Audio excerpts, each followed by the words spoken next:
Imagina abrir la puerta de tu casa y encontrarte con una lámpara hecha de piel humana, iluminando la estancia con una luz que parece provenir de otro mundo. No es una escena sacada de una película de terror, es la cruda realidad del hombre que la historia recuerda como el carnicero de Plainfield. Ed Gein, un hombre que se quedó grabado en la memoria colectiva no por la cantidad de vidas que quitó, sino por la perversidad de sus actos. Un ser que transformó su granja en un museo macabro de horrores inimaginables. ¿Cómo llegó un simple reparador de una pequeña comunidad a crear un escenario tan grotesco? En los próximos minutos desentrañaremos su infancia, sus motivaciones y el día en que todo salió a la luz. Ed nació en 1906 en la pequeña localidad de Plainfield, Wisconsin, un lugar donde la nieve cubría los campos y el aislamiento era la norma. Creció bajo el techo de una casa de madera rodeada de bosques, donde la única compañía que tenía era su madre, Albina, una mujer profundamente religiosa y extremadamente dominante. Desde muy pequeño, Ed escuchó a su madre repetir que todas las mujeres, salvo ella, eran pecadoras y que cualquier relación con ellas era un pecado directo. Todas las mujeres son prostitutas, salvo yo, solía decirle con una mirada que nunca admitía duda. Esa frase se grabó en la mente del joven como una sentencia que definiría su percepción del mundo. La muerte del padre, un día que quedó marcado por el silencio del hogar, dejó a la familia en una profunda penuria. Poco después, su hermano menor también falleció, y Ed se encontró a cargo de cuidar a su madre enferma. La granja, que antes había sido un lugar de trabajo, se convirtió en una prisión de cuidados y obediencia. Cada día, Ed reparaba herramientas, arreglaba la cerca del corral y mantenía la casa en condiciones, pero su vida giraba en torno al miedo de desagradar a la única figura que le quedaba. Cuando la madre murió en 1945, Ed quedó solo, pero su devoción no se extinguió. Selló la habitación donde ella solía pasar las noches, colocando cinta adhesiva en cada rendija, como si quisiera conservarla intacta para siempre. Esa obsesión con preservar lo que amaba, aunque fuera solo un recuerdo, fue el primer indicio de una mente que empezaba a perder el contacto con la realidad. Durante los años siguientes, Ed se mantuvo como un vecino tranquilo, un hombre que todos conocían por su trabajo como reparador confiable. Sus vecinos lo veían como un hombre sencillo, sin sospechas de los oscuros pensamientos que albergaba. Sin embargo, la calma aparente se quebró el día en que Bernice Warden, una cajera de la ferretería local, desapareció sin dejar rastro. Bernice había sido vista por última vez entrando a la granja de Ed para comprar algunos suministros. La policía, al recibir la denuncia, se dirigió de inmediato a la propiedad, sin imaginar lo que encontrarían dentro. Al cruzar el umbral, los agentes se encontraron con una escena sacada de una pesadilla. En una habitación oscura, el cuerpo de Bernice colgaba boca abajo, decapitado y mutilado como si fuera una presa de caza. La sangre todavía estaba fresca en el suelo, y el aire estaba impregnado de un olor metálico que hacía temblar a los oficiales. Fue entonces cuando los investigadores empezaron a descubrir la verdadera magnitud del horror. Entre los cajones y los armarios, hallaron bolsas con cabezas humanas, cráneos desmembrados y una colección de huesos que parecía sacada de un museo antropológico. Cada objeto contaba una historia de muerte y de una obsesión enfermiza por el cuerpo humano. Los hallazgos más perturbadores fueron los objetos cotidianos que Ed había creado con la piel y los huesos de sus víctimas. Lámparas hechas con piel humana, sillas cubiertas con cuero que alguna vez fue carne y una mesa de comedor que utilizaba una calavera como centro. Pero el hallazgo más escalofriante fue el traje que había confeccionado con la piel de varias mujeres, un conjunto que incluía un corsé, medias, zapatos y una máscara facial que cubría su propio rostro. Esa máscara todavía mostraba el rastro de un lápiz labial, como si Ed quisiera, al menos por un instante, convertirse en su madre, la única figura que había amado sin condición. Al ser interrogado, Ed confesó que la mayoría de los restos no provenían de asesinatos, sino de tumbas del cementerio local, de donde desenterraba cuerpos para usar sus partes en sus macabros proyectos. Sin embargo, las pruebas confirmaron al menos 2 homicidios, el de Bernice y el de una mujer llamada Mary Hogan, cuya muerte también había sido atribuida a él. El juicio fue rápido, y la corte declaró a Ed legalmente loco, diagnosticándolo con esquizofrenia y un complejo de Edipo tan profundo que su mente se había fundido con la de su madre fallecida. El destino final de Ed fue pasar sus últimos años en un hospital psiquiátrico, donde finalmente falleció de cáncer de pulmón en 1984. Su muerte no puso fin al eco de su legado. Su nombre se convirtió en la inspiración directa de algunos de los villanos más icónicos del cine de terror. Norman Bates, el cuidador de Psicosis, Leatherface, el brutal asesino de la masacre de Texas, y Buffalo Bill, el manipulador de El silencio de los inocentes, todos llevan una chispa de la perversidad que Ed encarnó. Cada vez que vemos esas películas, estamos sin saberlo frente a la sombra de un hombre que transformó su obsesión en arte macabro. Esta historia no solo nos muestra la profundidad de la locura humana, sino también cómo el trauma y la manipulación pueden forjar monstruos donde menos lo esperamos. ¿Qué piensas tú de la relación entre la infancia de Ed y sus crímenes? Deja Déjame tu opinión en los comentarios, me encantaría saber tu perspectiva. Si este relato te está abriendo los ojos y te parece tan perturbador como a mí, suscríbete para seguir explorando casos que desafían la lógica. Y si sientes que esta historia resonó contigo, dale like, tu apoyo ayuda a que podamos seguir investigando y compartiendo estos oscuros capítulos de la historia. Ahora, mientras reflexionamos sobre el horror que se ocultó tras la fachada de una granja humilde, preparémonos para adentrarnos en los detalles más íntimos de la Casa del Terror, donde cada objeto cuenta una historia de muerte y perversión.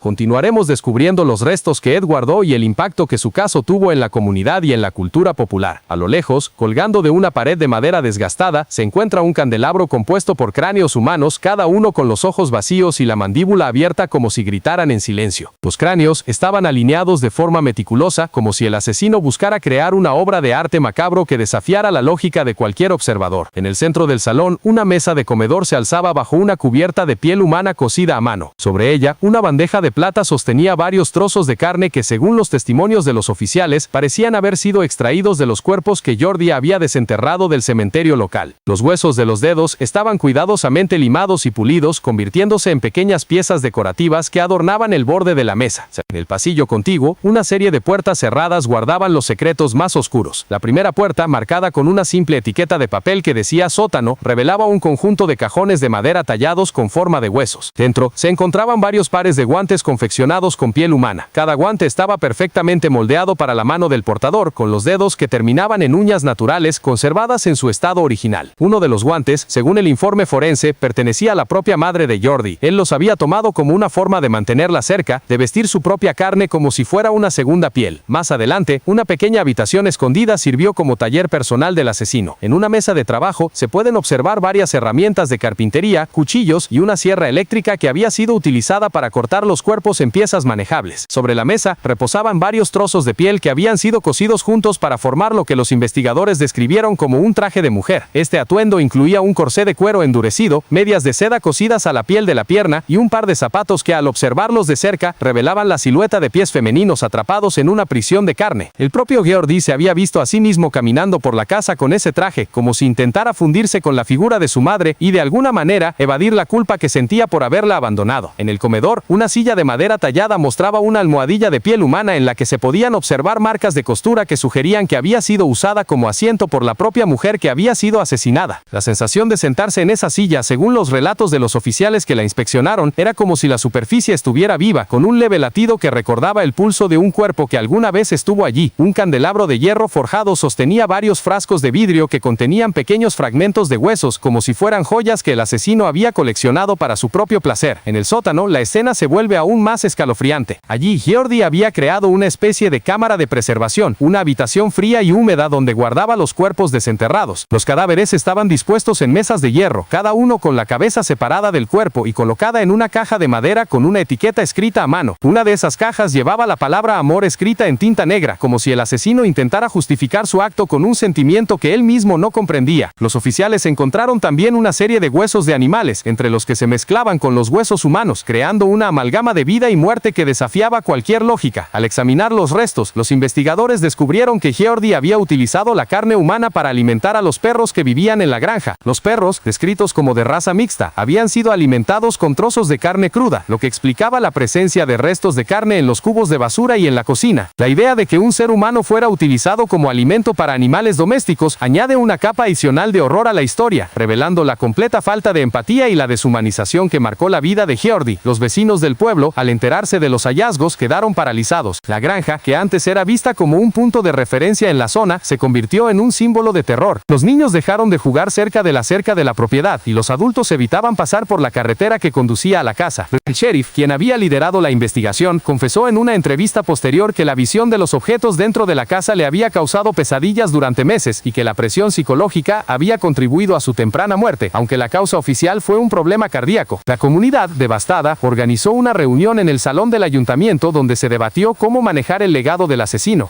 Algunos propusieron quemar la granja para borrar el recuerdo, mientras que otros defendían la idea de conservarla como un sitio de advertencia para futuras generaciones. Con el tiempo, la casa fue demolida bajo la supervisión del condado, pero los objetos más perturbadores fueron confiscados y enviados a un museo de criminología, donde se exhiben bajo estrictas medidas de seguridad. El traje de mujer, los guantes de piel, la lámpara y la mesa de comedor han sido objeto de estudio por parte de psiquiatras y criminólogos, quienes intentan intentan entender la mente del asesino a través de los objetos que creó. La exposición ha generado un debate ético sobre la exhibición de restos humanos y la posible glorificación del criminal, pero también ha permitido que investigadores y estudiantes aprendan sobre los patrones de comportamiento que pueden llevar a una persona a cometer actos tan atroces. En el ámbito cultural, la influencia de Jordi se ha extendido mucho más allá de los límites de la pequeña localidad de Wisconsin. Directores de cine y guionistas han citado su caso como la chispa que encendió personajes emblemáticos del terror. El director del clásico de Alfred Hitchcock, por ejemplo, mencionó que el personaje de Norman Bates fue inspirado en la obsesión de Jordi por su madre y su necesidad de recrear su presencia mediante la ropa y el comportamiento. En la película de Tobe Hooper, el personaje de Leatherface lleva la tradición de la fabricación de objetos con piel humana, un tributo macabro a los utensilios encontrados en la granja. El villano de Thomas Harris, Buffalo Bill, también refleja la fascinación de Jordi por la transformación corporal y el uso de la piel como vestimenta. Curiosamente, la influencia de Jordi no se limita al cine. En la literatura, autores de novelas de suspenso han creado personajes que, al igual que el asesino de Plainfield, utilizan los cuerpos de sus víctimas para crear arte. En la música, algunas bandas de metal han escrito letras que hacen referencia directa a los objetos macabros encontrados en la casa, utilizando la figura del asesino como metáfora del desgarro interno y la pérdida de identidad. A pesar de que Jordi pasó sus últimos años en una institución psiquiátrica, su legado persiste en la cultura popular y en la forma en que la sociedad percibe la locura. Los forenses que estudiaron su caso han señalado que la combinación de un trauma infantil severo, una figura materna dominante y el aislamiento social creó el caldo de cultivo perfecto para la aparición de un trastorno de personalidad grave. El diagnóstico de esquizofrenia que se le atribuyó junto con el complejo de Edipo explica en parte su necesidad de convertirse en su madre mediante la creación de objetos que la representaran. Sin embargo, la pregunta sigue abierta: ¿podría haber intervenido alguna señal temprana para evitar que la historia tomara este camino tan siniestro? Este caso también nos recuerda la importancia de la vigilancia comunitaria y la necesidad de brindar apoyo psicológico a personas que muestran signos de aislamiento extremo y pensamientos obsesivos. En la actualidad, existen programas de salud mental que buscan identificar a individuos en riesgo antes de que sus conductas se vuelvan peligrosas. La historia de Ed Jordi sirve como un recordatorio de que la falta de intervención puede tener consecuencias devastadoras no solo para la víctima, sino también para toda una comunidad. Si te ha parecido impactante la magnitud de los horrores que descubrimos dentro de esa granja, cuéntanos en los comentarios qué objeto te resultó más perturbador y por qué crees que Jordi eligió ese medio para expresar su obsesión. Tu opinión es valiosa y puede abrir un debate interesante sobre la psicología del asesino y la forma en que la sociedad interpreta estos actos. Ahora, mientras la cámara se aleja lentamente del terreno donde alguna vez estuvo la casa, podemos observar cómo el sol se oculta tras los campos de maíz, dejando una sombra que parece prolongarse más allá del horizonte. Esa sombra, en cierta forma, simboliza el legado de un hombre que transformó su propia desesperación en una colección de objetos que siguen fascinando y aterrorizando a generaciones. La historia de Ed Jordi nos invita a reflexionar sobre los límites de la humanidad y la delgada línea que separa la cordura de la locura. Si este relato ha despertado tu curiosidad y te ha hecho cuestionar los rincones oscuros de la mente humana, te invito a suscribirte al canal para seguir explorando casos que desvelan los misterios más inquietantes de la historia criminal. Cada vez que compartes este video, ayudas a que más personas puedan conocer estas historias y tal vez a prevenir que futuros horrores se repitan. Así que, si te ha parecido tan perturbador como a mí, deja un like. Tu apoyo es fundamental para seguir investigando y contando estos capítulos oscuros. Continuaremos descubriendo más secretos y analizando cómo el caso de Jordi sigue influyendo en la cultura popular, la criminología y nuestra comprensión del mal. Mantente atento y prepara tus sentidos porque lo que está por venir sigue siendo tan intrigante como escalofriante.